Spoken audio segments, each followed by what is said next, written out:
अवकाळी पावसाचा तडाखा आणि विजेच्या धक्क्यानं तब्बल 9 गायींचा मृत्यू. शेतकऱ्यांवर मोठं आर्थिक संकट कोसळलं.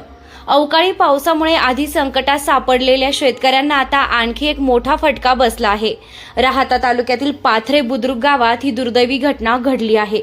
विजेची तुटलेली तार थेट गायींच्या गोठ्यावर पडली आणि काही क्षणातच भीषण प्रकार घडला. या दुर्घटनेत संजय भास्कर घोलप आणि लक्ष्मण घोलप या शेतकऱ्यांच्या तब्बल 9 गायींचा जागीच मृत्यू झालाय. ही घटना इतकी अचानक घडली की जनावरांना वाचवण्याची कोणतीही संधी मिळाली नाही.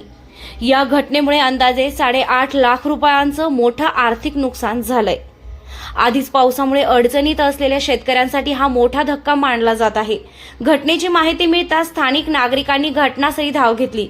तसेच संबंधित विभागानं पंचनामा करून तात्काळ आर्थिक मदत द्यावी अशी मागणी शेतकऱ्यांकडून करण्यात येत आहे. अवकाळी पाऊस आणि विजेच्या घटना यामुळे ग्रामीण भागातील धोका वाढत असल्याचं चित्र आहे. प्रशासनानं तातडीनं उपाययोजना करण्याची गरज व्यक्त केली जात आहे.